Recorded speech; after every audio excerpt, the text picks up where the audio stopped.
I'd like to start by thanking everybody for joining us today for our webinar. My name is Austin Estes. I'm a Policy Associate with Advanced CTE, and today we're going to discuss our annual year in review report, where we discuss policies that are impacting CTE across the states. Now, 2016 was a big year for CTE policy, so we're pretty excited to get started.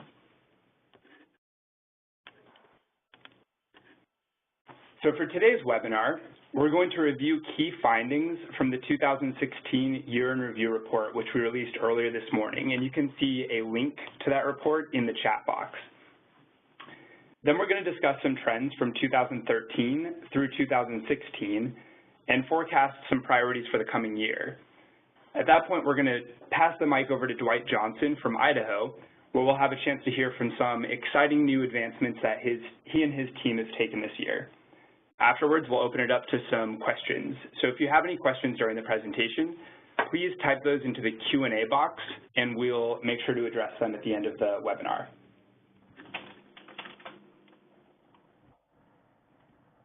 Today, we're joined by Dwight Johnson, the CTE State Administrator from the Idaho Division of Career and Technical Education, Catherine Imperator, Research Manager from ACTE, and myself, Austin Estes, Policy Associate from Advanced CTE.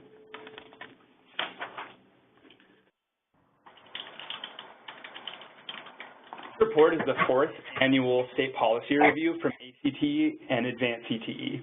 It was started in 2013 to reflect growing interest in CTE at both the national and state level.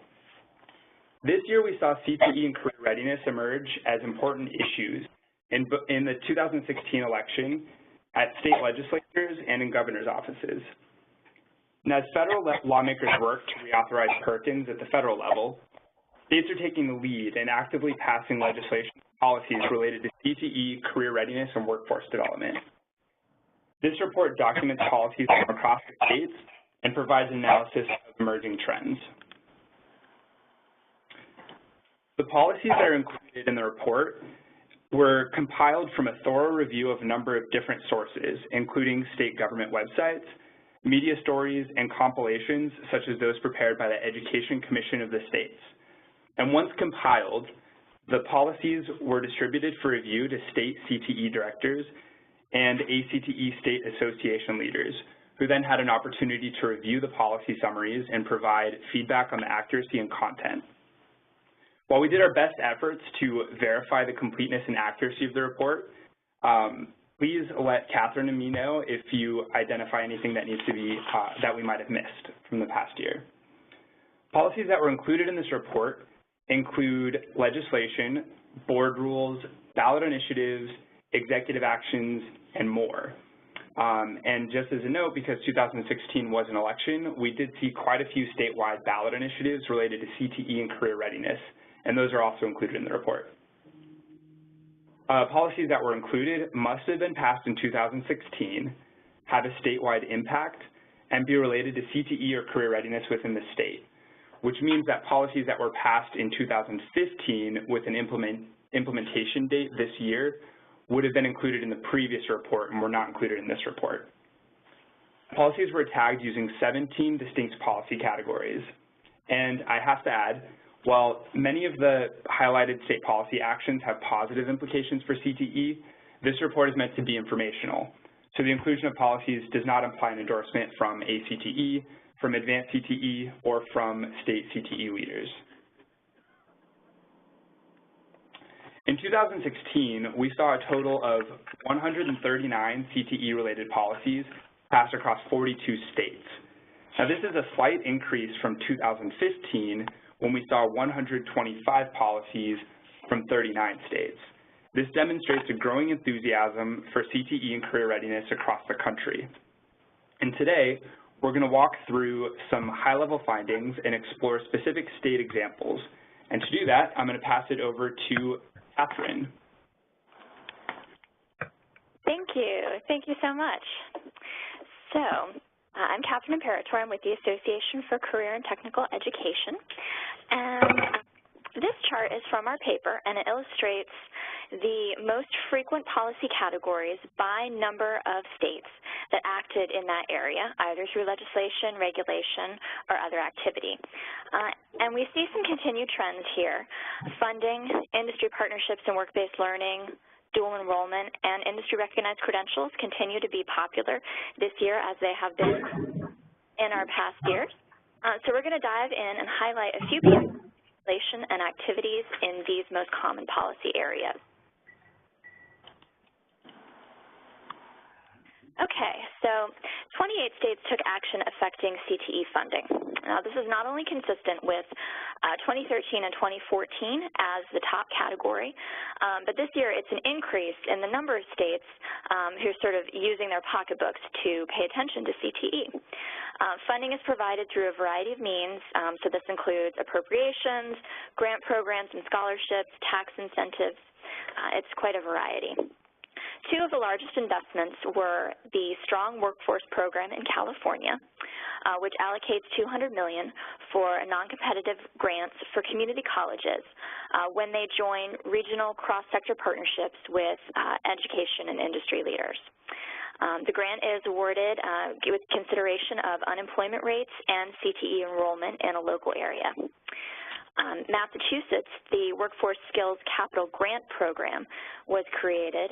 It's a consolidation of previous manufacturing training equipment grants and vocational opportunity challenge grants. It was funded at $45 million over the next 3 years, and it's to support CTE and equipment purchases for training in high-demand industries. And very interestingly, in Arizona, reductions that had been made the prior year to Joint Technical Education District funding was restored. So that actually restored about $28 million of $30 million in cuts. So excellent news there for Arizona. Our next most common area is in industry partnerships and work-based learning. We had 26 states working in this area, including policies supporting or incentivizing collaboration between industry and education, as well as policies that are specifically about work-based learning opportunities. So in if everyone make sure that they're muted, getting a little background noise. North Carolina is waiving tuition for high school students participating in registered apprenticeships and a documented program of study. Alabama's Apprenticeship Tax Credit Act, that authorizes $1,000 in tax credits for Alabama businesses for each of up to 5 apprentices. Iowa doubled funding for internships in STEM fields. And then in an example not directly related to work-based learning, Colorado created an industry infrastructure grant program to encourage industries to identify specific competencies for that industry to be used in education programs. So our next category is in dual and concurrent enrollment. So this includes dual and concurrent enrollment and credit, anything related to articulation, early college programs. This year, interestingly, we have some policies related to reverse transfer. So Idaho, for example, consolidated several advanced course options into one program, and that provides a little bit more than up to about $4,125 for students in grades 7 through 12 to take dual credit and also as well as for industry certifications. Kentucky launched a $15 million dual credit scholarship program. That allows high school seniors to pursue dual credits for up to 2 courses, including CTE courses. And Missouri established a dual credit scholarship fund to reimburse students for up to 50% of the cost of the tuition, not to exceed $500 annually. Virginia, legislation requires community colleges to develop articulation agreements with local school districts. And this is to enable students to enroll in career pathways programs that prepare them to pass a high school equivalency exam and earn a credential. And then we also, in Alabama and Washington, we have policies related to transferring credits back from 4-year institutions to 2-year to help individuals earn associate degrees. Okay, And we have policies related to industry-recognized credentials. Now, this could be certifications or degrees or post-secondary certificates, but somehow a credential that is recognized, approved, or tied to industry and industry need. And there were 20 states who acted in this area. So Colorado created an incentive program that awards $1,000 to school districts for each student who earns an industry certification in an in-demand field. South Carolina is reimbursing school districts for the cost of certification exams in the prior year. North Carolina took the route of incentivizing teachers for student attainment of the industry-recognized credential through bonuses ranging from $25 to $50 for each student who earns a state-approved industry-recognized credential. And there is a list of state-approved credentials, and the amount of the bonus varies based on the perceived employment value of the credential and its academic rigor. And then Virginia also created a grant program that pays for up to 2/3 of the cost of a non-credit training program leading to a credential, again with a list of state-approved credentials that accompany this. Okay, so that is a few of our highlights, and I am going to pass things back over to Austin. Great. Thanks, Catherine. So there were, even though there wasn't a whole lot of federal activity this year, we didn't have any major legislation that was passed related to education or CTE. There was still quite a bit of activity at the state level related to implementing some federal policies. So despite a Stahl and Perkins reauthorization, there was some limited activity in 2016 that has implications for states. For example, in August, the Departments of Labor, Education, and Health and Human Services released final regulations related to WIOA implementation, the Workforce Innovation and Opportunity Act.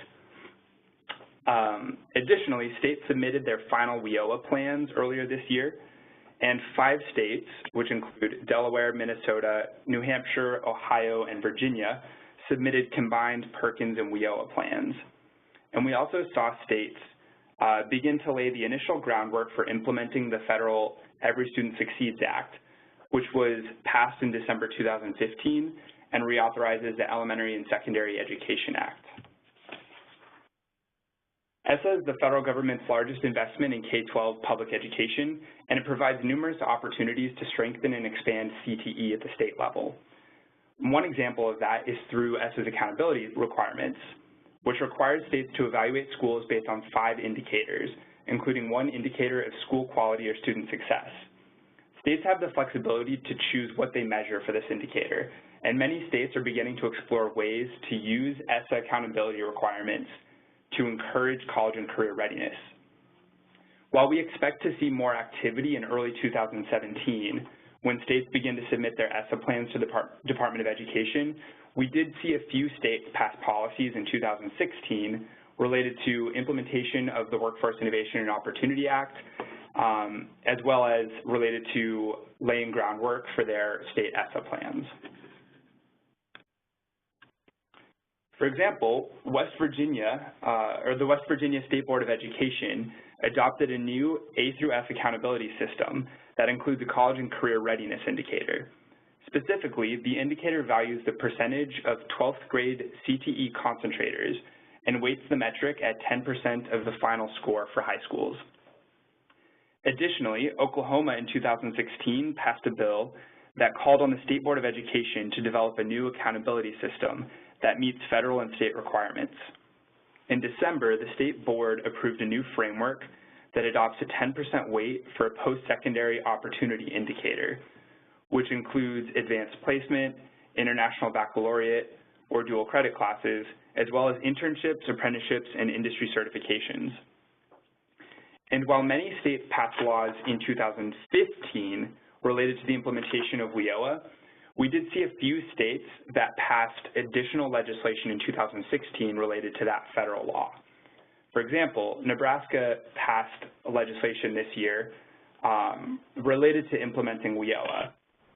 The Nebraska Sector Partnerships Program Act requires development boards to partner with K-12 adult and post-secondary CTE programs to develop sector strategies. 2016 was also an election year, and there were a number of ballot initiatives related to CTE and career readiness that made it onto state ballots. In Oregon, for example, voters passed Measure 98, which establishes the College and Career Readiness Fund and calls on the legislature to allocate $800 per pupil for college and career readiness programs, including CTE. California voters authorized a $9 billion bond program to support construction and facility improvement for schools across the state. And of that money, the initiative specifically sets aside $500 million to update CTE programs and $2 billion to support community college facilities. Arkansas voters passed a constitutional amendment that legalizes medical marijuana and subjects the sale of medical marijuana to state and local sales tax. Under the ballot initiative, 60% of revenue from the sale of medical marijuana will go to support skills development and training, and that's 60% of tax proceeds.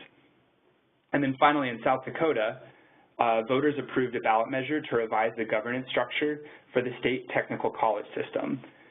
And the measure enables the legislature to create a new system of governance that's separate from the Board of Regents. So we expect to see some new legislation coming in 2017. Now that this is the fourth year of releasing the State Policy Review Report, we've collected enough data to begin to map trends over time. In total, more states passed policies related to CTE in 2016 than in 2015. And as I mentioned before, we observed a total of 139 state policies compared to 125 last year.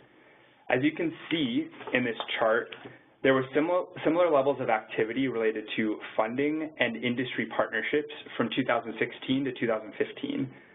Although we did see a slight uptick in the number of policies related to dual and concurrent enrollment, industry recognized credentials, and data reporting and accountability. And now I'd like to pass the mic over to Dwight Johnson from the Idaho Division of Career and Technical Education to tell us a little bit more about the work that he and his team have done.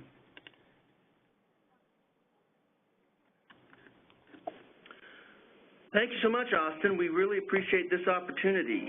We are passionate about CTE's mission here in Idaho to prepare Idaho's youth and adults for high-skill, in-demand careers, and are pleased to be able to share some of the good things we think are happening in our state with you. Before we get started, just want to give a brief overview of what we're going to cover today.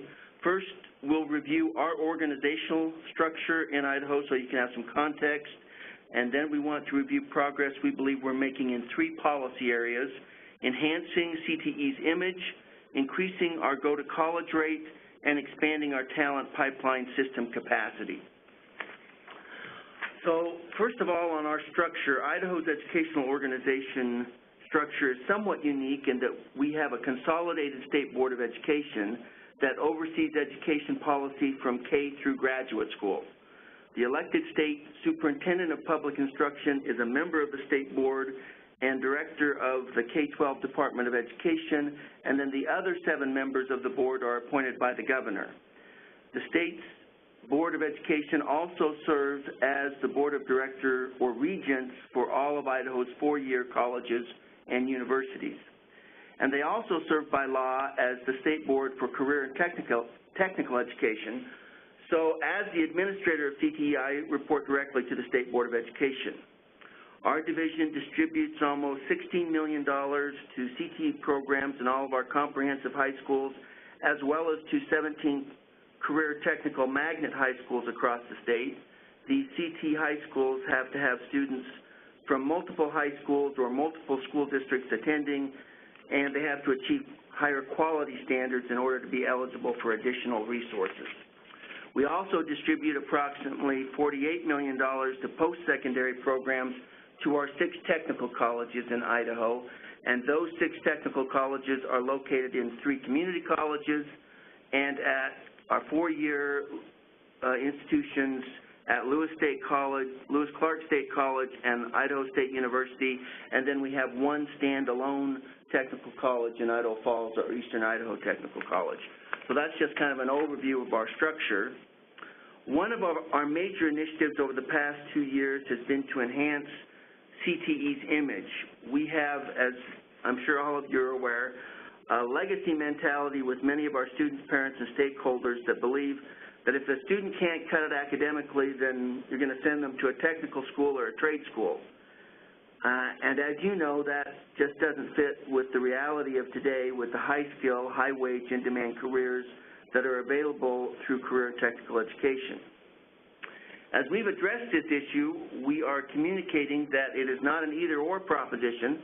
If a student graduates from high school, then they can afford greater educational attainment if they have skills necessary from CTE programs. And many times employers will pay for that greater educational attainment. So as part of this effort, we passed legislation last year that changed our division's name.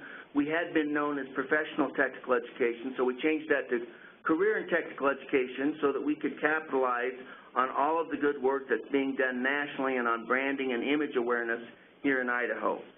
The legislature also appropriated $5 million to enhance career and college advising at middle school and high school.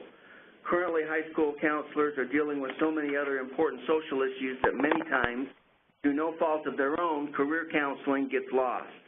So these dollars are targeted specifically at career advising and are focused on all of the options, educational and training options post-high school, including career and technical degrees, apprenticeships, and industry certifications. And this year, the governor is proposing right now in his State of the State a couple weeks ago that we actually increase that to $10 million rather than $5 million.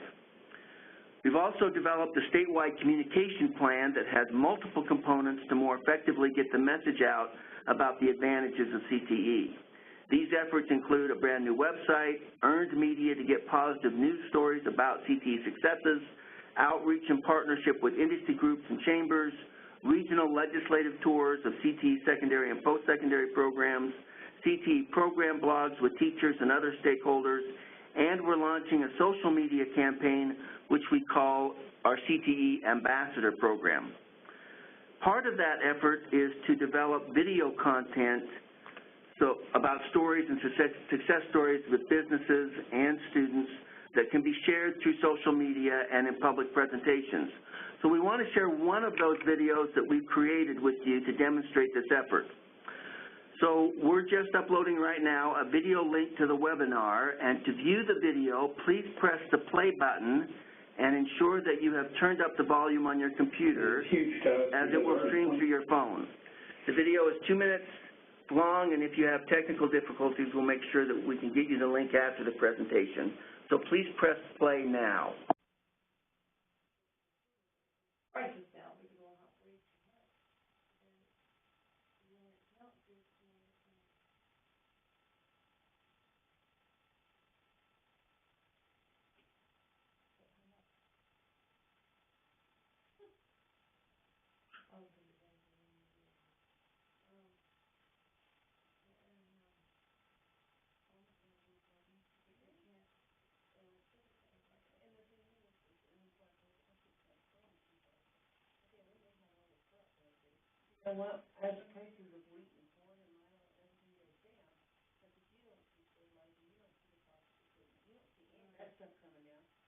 None of that comes down.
So TJ and Western State CAT, wonderful partnership with our college in our community college in Southwest Idaho, College of Western Idaho, that just really typifies the opportunities for students. Another major policy initiative that we have is to increase our go-to-college rate. Idaho high school students who complete a CTE program of study have a 64% go-to-college rate in Idaho, which is significantly higher than the average Idaho high school student, which is only 46%. However, they're not necessarily going into post-secondary CTE programs. So we're working hard to align our secondary and post-secondary CTE programs to improve those outcomes. The legislature adopted legislation 2 years ago to move this policy goal forward, and this fits into a larger education policy goal that was adopted this last year by the state to ensure that 60% of Idahoans aged 25 to 34 attain some type of post-high school degree or certificate by 2020. To start this effort, we brought together faculty from all of our 6 technical colleges in 9 identified CTE programs. They met in our capital here in Boise for a couple days with the goal of not changing their curriculum, but to align the student learning outcomes of their first semester. Once the learning outcomes for that first semester are aligned horizontally across all of the post-secondary CTE institutions, then we can communicate those learning outcomes to our high school CTE programs and align them vertically. This will allow any technical competency credit earned by high school CTE students, as determined by our technical skill assessment, to transfer to any of our Idaho post-secondary CTE programs. This vertical and horizontal alignment creates a statewide articulation framework for CTE programs, and we've got our first 9, we've got another 28 in the hopper right now moving forward, and we'll have about a 4-year plan to get all of our CTE programs aligned both horizontally and vertically in that time period. Again, the goal is to encourage our CTE students to go on to CTE college programs. As part of this alignment effort, we have as we identify specific competencies or skill sets and learning outcomes, we have built a statewide system where teachers are able to award students micro-certifications or badges through an online format called SkillStack. These micro-certifications or badges will stack up towards industry certification and or technical competency credit that will transfer credit to any Idaho post-secondary technical college.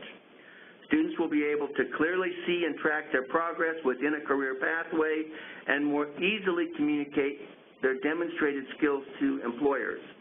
We're working with our industry advisory committees and our Departments of Labor and Department of Commerce to create industry adoption and acceptance of this approach.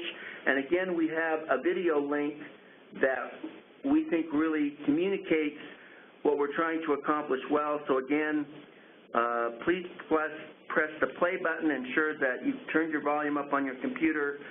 So as it will stream through your phone, the video again is about 2 minutes long. If you have technical difficulties, we'll make sure you get the link after the presentation. So press play now.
So we're really excited about this new system that we've developed.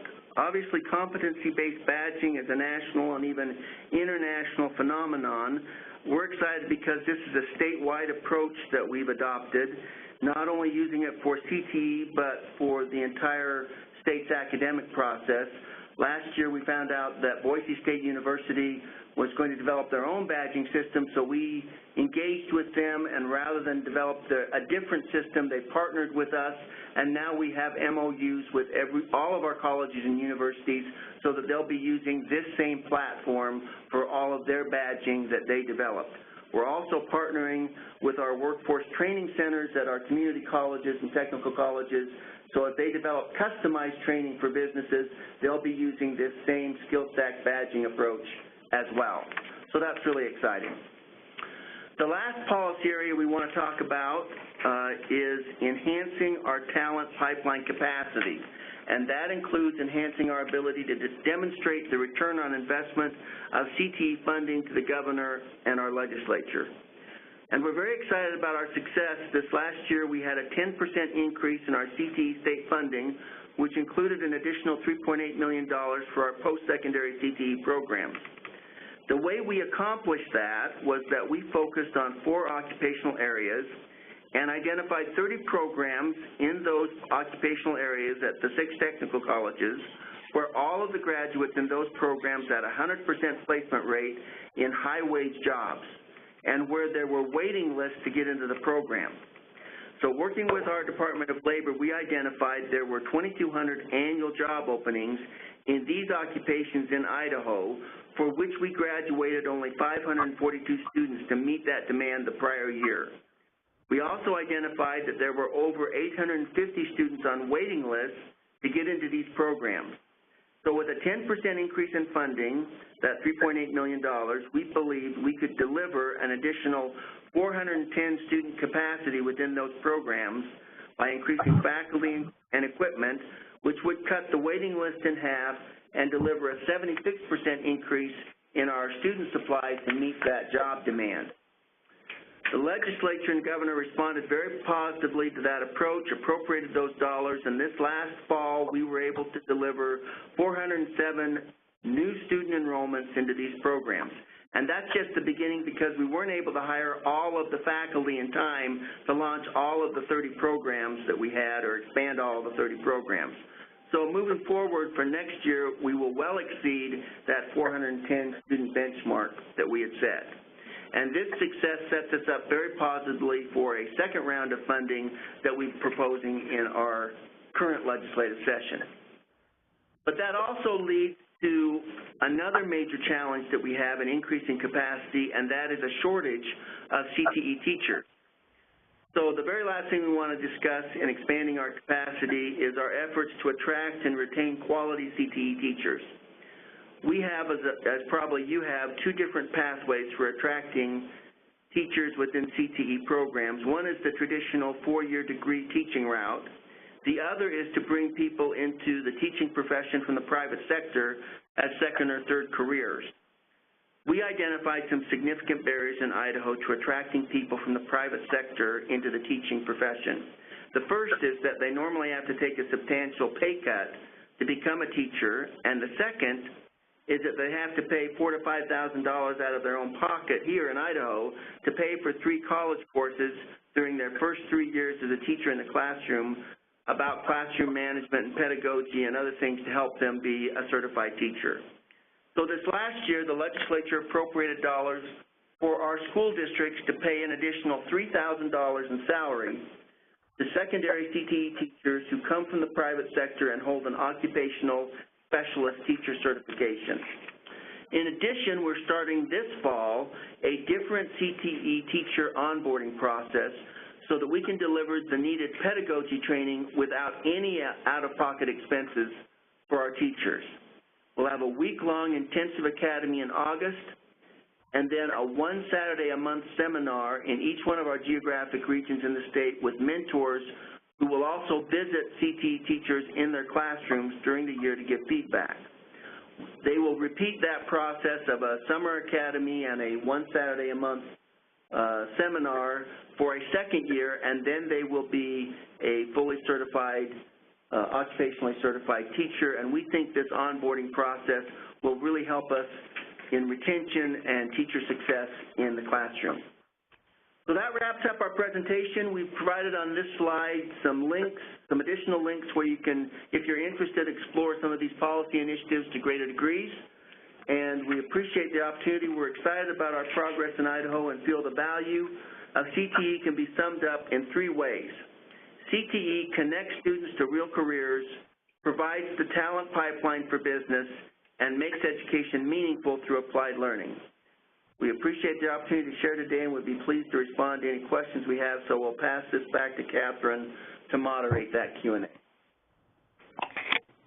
Thank you so much, Dwight, and thank you for filling us in on all the exciting things that are happening in Idaho. So now we have, it looks like, about 20 minutes to wrap up and take some questions. So if you could please enter in any questions that you have into the Q&A box.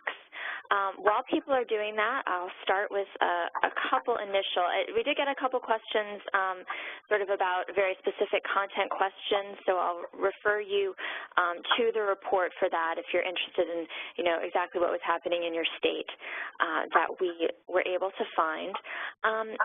We did get a question about what Dwight was just talking about, issues related to CTE teacher certification and development. So that was actually one of, I'll just go ahead and answer that one. That was actually one of the policy categories that we saw have the biggest jump from last year to this. There were 9 states with those policies in 2015, up to and double that of 18 states with policies related to that topic in 2016. And we do hear a lot that states are struggling to recruit CTE teachers. So just a few highlights. Virginia did a lot of work in this area. One bill passed by the legislature enables part-time licenses for teachers in CTE subjects, and another bill in Virginia authorizes school divisions to get waivers for trade and industrial education instructors based on work experience. Let's see, also South Dakota, they issued a half-cent sales tax, and 3% of that will go to increasing secondary CTE teacher salaries. And North Carolina also adopted a new part-time CTE teacher certification, so that part-time issue is sort of being presented as a possible solution. Austin, do you have anything else to add on that topic? No, that pretty much covers it. And yeah, just to echo what you said before, we saw quite a bit of an increase in policies related to CTE teacher certification this year. The number of states passing related policies doubled from 9 to 18 in 2016. And if anybody's interested in learning more about that, Advanced CTE actually released a report about recruiting industry experts into the classroom just a couple months ago, and we'd be happy to share that. It's available on careertech.org. If you click on Resource Center, you could find it. Okay, great. Let's see. I did get a question about, let's see, I think Austin, you and I can sort of field this, and also feel free to answer any questions about, specifically for Idaho and Dwight. So were most of these initiatives supported by state funding? Austin, Austin keeps track of all of these policies really well, and he knows a lot of it inside and out. I'm not quite as familiar. I would say that there was a lot of support through state funding for a lot of the legislation that was passed. What about you? Yeah, I mean, funding again was the largest increase, or that was the highest policy category across the states, and we only included policies in that category that included increases in state funding. So if a state was leveraging federal dollars for policy, it wouldn't have been tagged funding. So there was quite a lot of activity at the state level, investing in new grant programs or even tax credits to support CTE. We actually saw, as you mentioned earlier in the slideshow, We saw some pretty big new grant programs in California and in Massachusetts that were leveraging state funds to support CTE programs. Yeah, but I would say that funding accompanied a lot of the new initiatives and grants. Now, there were states that had flat funding in their budget for CTE and community colleges and related initiatives, and we did not include flat funding in our report. So that was something that we did see across several states as well. Okay, and let's see. Okay, of course, how do you expect states will react to the new administration's education priorities? Austin, what would you say to that? Yeah, so I mean, it's difficult to say at this point what's going to happen in terms of CTE policy at the federal level. It seems like the administration is taking more of a hands-off approach to education policy, which will likely mean that there's going to be considerable room for states to take the lead moving forward. And it's encouraging to see that in 2016 there were 42 states that passed policies related to CTE. So it sounds like states are gearing up and ready to lead this work. And I would anticipate that we see more of that in 2017. Yeah, I agree. What do you see as some potential state priorities coming up in 2017? A little bit more to preview there? I mean, just to forecast what's ahead, I would say that accountability is going to be a big priority moving forward, especially as states begin to solidify their final ESSA plans. A lot of states ended 2016 in the process of developing new accountability systems, but did not finalize those systems. So I think that's going to be a big priority for 2017 moving forward. We also saw a lot of states launch task forces and work groups to study specific issues, and those issues varied across the board. So some were focused on studying teacher certification, some were focused on dual enrollment and post-secondary credit articulation. I believe Rhode Island is studying secondary, post-secondary alignment. So I would expect that we'd see a lot of policies in 2017 resulting from those studies. Okay. We got a question for Idaho. Dwight, can you talk about the secondary, post-secondary Perkins split and kind of the relationship between those two levels of education?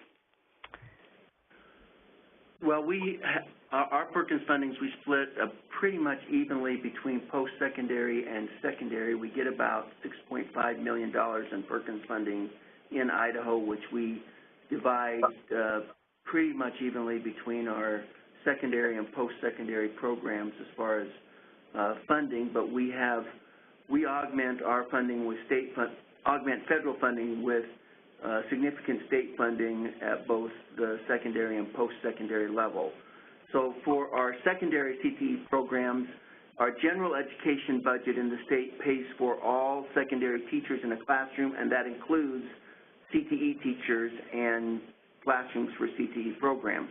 What we pay through our division, the additional dollars that we pay are for the additional, to help defray the additional costs of the equipment and materials and all of that for a program, to have a quality program, whether it's the welding equipment or the mannequin for health services program or whatever.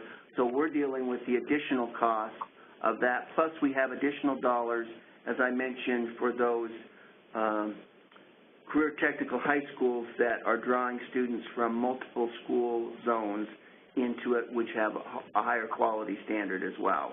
So that's a little bit of the distribution. And then we also, as I mentioned, have another roughly $45 million that we distribute to our post-secondary CTE programs for enhancing those programs as well.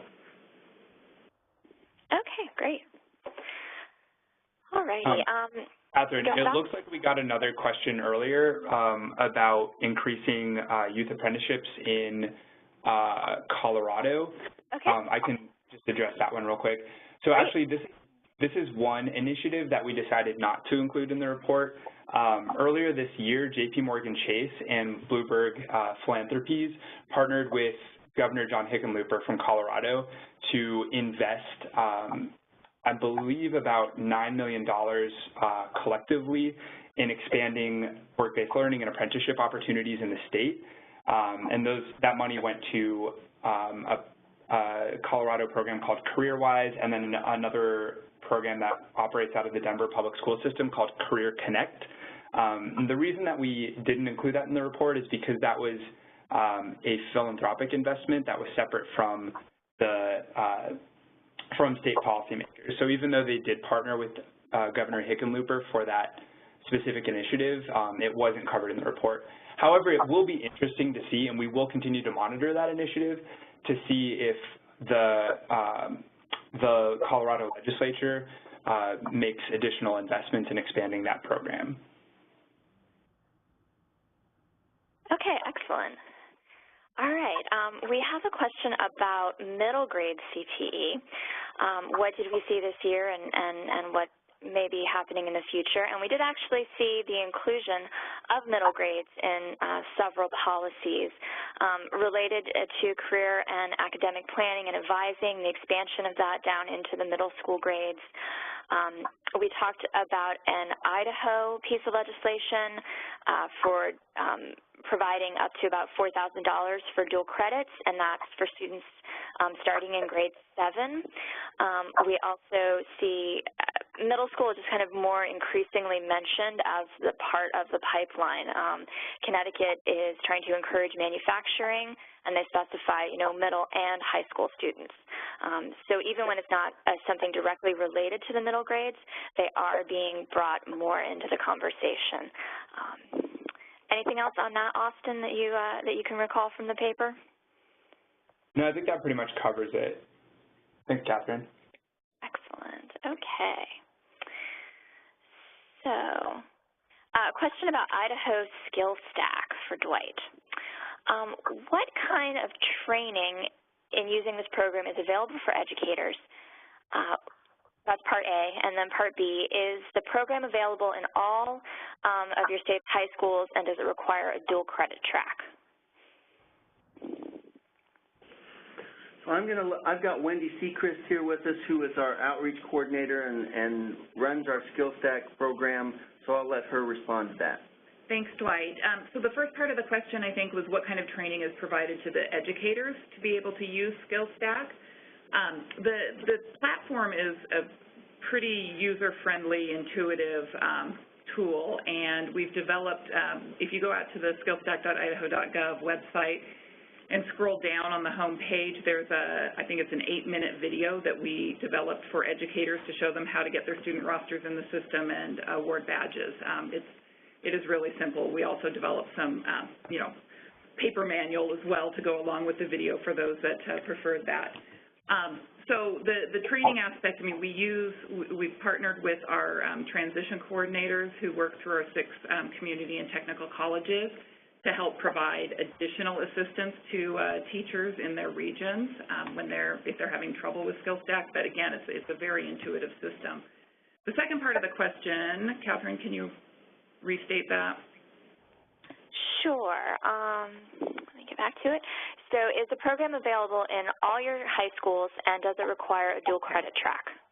Yeah. So the way that it's designed, it's supporting our horizontal and vertical alignment initiative. So this fall, we went live in 9 program areas who had completed that entire process, where industry standards had been developed, criticality survey with industry, post-secondary alignment, and then starting the quality improvement process with the secondary teachers to align into those post-secondary programs. So we went live with those program areas this fall. Next year, we would anticipate another 13 program areas coming on, and then the following fall, we'll have another 15, and then just a handful more as we finish it out. But this is Dwight again, and just to explain, we have both dual credit, which in Idaho means you have a class for class. So in other words, they're offering a college credit or a college class at the high school level. That's dual credit.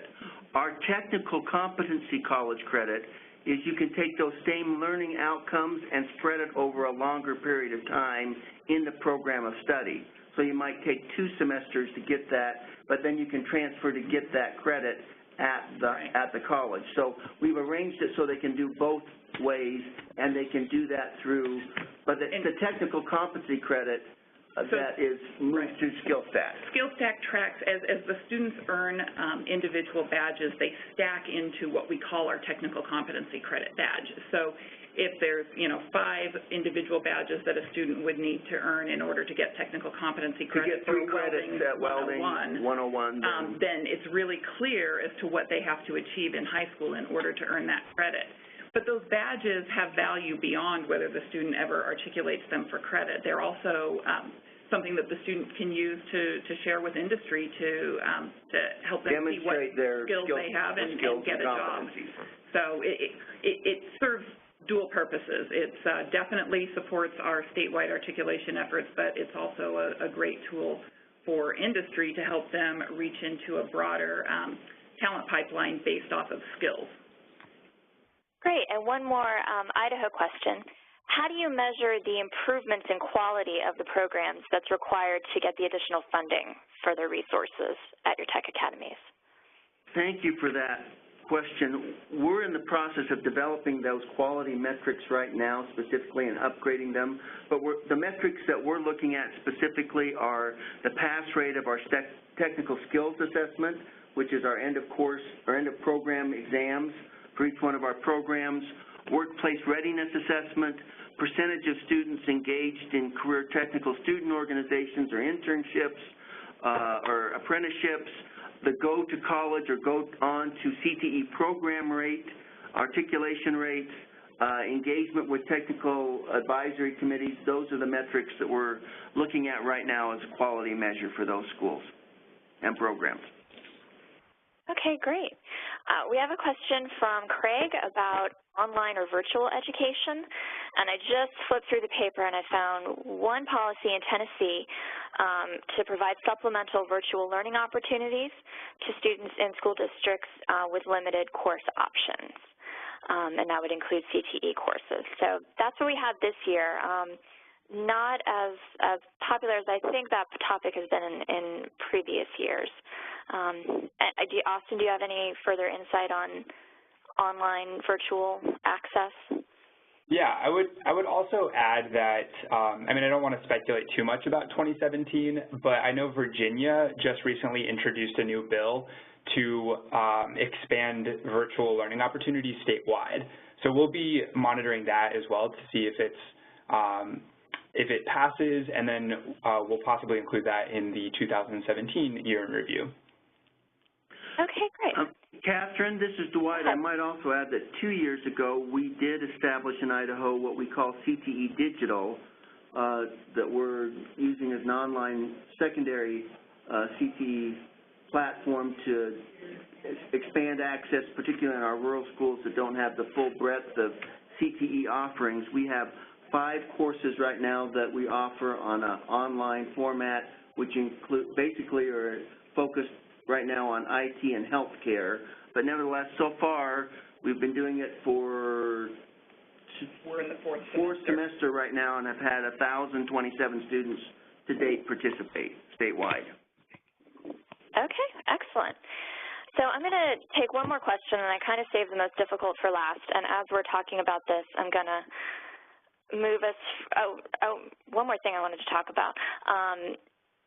Actually, let me just get this in. I did want to let people know that we're on the cusp of CTE month, and February 2017, our slogan this year is Celebrate Today, Own Tomorrow. You can follow the links there to each of Advanced CTE's and ACTE's web pages to learn more about the different activities on the local, state, and national level. We have merchandise. We have, on the national level, we do site visits and other activities. There's a lot going on the local level, assemblies, state lobby days. We're also celebrating 100 years of Smith-Hughes. The Smith-Hughes Act, which kind of started the federal investment in CTE, was signed February 23rd, 1917. So our first century. So just a little plug there, and I will conclude with a somewhat difficult question. What any programs that have already been successful that we've seen get started in 2016, or I'll add maybe programs that look particularly innovative or interesting. So Austin, any feeling on anything that's already maybe achieved some gains? Generally, it's hard to see immediate impacts of the policies that are passed. I wouldn't expect to see any major changes until a couple years have passed. I think there are some interesting innovative policies that have been passed this year, though. I know in Minnesota and Indiana, both states are working to figure out how to address new requirements from the Higher Learning Commission that requires dual credit teachers to have, I believe, 18 or more graduate credits in their subject area. So both states have been working to pass new policies to address that challenge and provide stipends for teachers to get master's degrees. I think that's an interesting one to look at. Catherine, was there anything else that stood out to you as particularly innovative from across the states? Nothing that is coming to mind right now. A lot of good stuff, though. A lot of very important legislation. So thank you all for attending. We're just about to hit 3 o'clock. You can read our paper at the links that you see on the slides, and also we will post a PDF version of these slides and a recording of this webinar at the same links. So just bookmark those links. You can go ahead and get the paper, and soon we'll be posting the slides and the recordings. Dwight, thank you so much for joining us. We really appreciate getting the deep dive from Idaho, and thank you also, Austin, for all of your work putting together this document. Anything else you want to add, Austin? No, that's it. Thanks, Catherine. Thanks, Dwight. And thanks, everybody, for joining us today.